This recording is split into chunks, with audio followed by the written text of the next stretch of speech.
Big boss Malayalam season 6 കയ്യാങ്കളിയുടെ ഒരു ദിവസം ഇന്ന് ആരംഭിക്കുകയാണ്.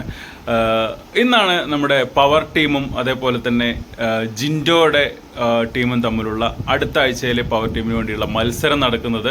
ആ മത്സരത്തിൽ നേർക്കുനേർ ഏറ്റുമുട്ടുന്ന ജിൻഡോയും അതേപോലെ ഗബ്രിയെയുമാണ് നമുക്ക് കാണാൻ വേണ്ടി കഴിയുന്നത്. ഇന്നലെ ഏഷ്യാനെറ്റ് പുറത്തുവിട്ട പ്രൊമോയിലാണ് നമ്മളിത് കാണുന്നത് കേട്ടോ. ഇതിനു മുമ്പ് ഉണ്ടായിരുന്ന സീസണുകളിൽ ഏതോ ഒരു സീസണിൽ ഈ ഒരു ചലഞ്ച് ഉണ്ടായിരുന്നു. അതായത് എതിർ ടീമിൻ്റെ, അതായത് മത്സരിക്കുന്ന ടീമുകളിൽ എതിർ ടീമിൻ്റെ അംഗത്തിൻ്റെ ദേഹത്ത് സ്റ്റിക്കർ ഒട്ടിക്കുക.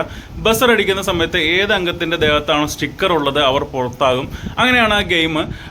ശാരീരികമായിട്ട് അങ്ങോട്ടും ഇങ്ങോട്ടും പിടിവലികളൊക്കെ നടക്കുന്ന ഗെയിമാണ്. പക്ഷേ ഇവിടെ നമ്മൾ ഈ പ്രൊമോയിൽ കാണുന്നത് ജിൻഡോയും ഗബ്രിയും നേർക്കുനേർ ഏറ്റുമുട്ടുന്നതും അവർ അങ്ങോട്ടും ഇങ്ങോട്ടും പിടിച്ചു വലിക്കുന്നതും നിലത്ത് കിടന്ന് ഉരുളുന്നതൊക്കെയാണ്.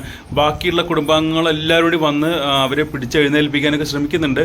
ശാരീരികമായിട്ട് ആക്രമിക്കുന്നുണ്ടോ എന്ന് നമുക്ക് തോന്നിപ്പിക്കുന്ന രീതിയിലുള്ള ഒരു പ്രൊമോ ആണ് ഇന്ന് ഏഷ്യാനെറ്റ് പുറത്ത് വിട്ടിട്ടുള്ളത്. എന്തായാലും നമുക്കത് ലൈവിൽ കാണാം എന്താണ് സംഭവിക്കുക എന്നുള്ളത്.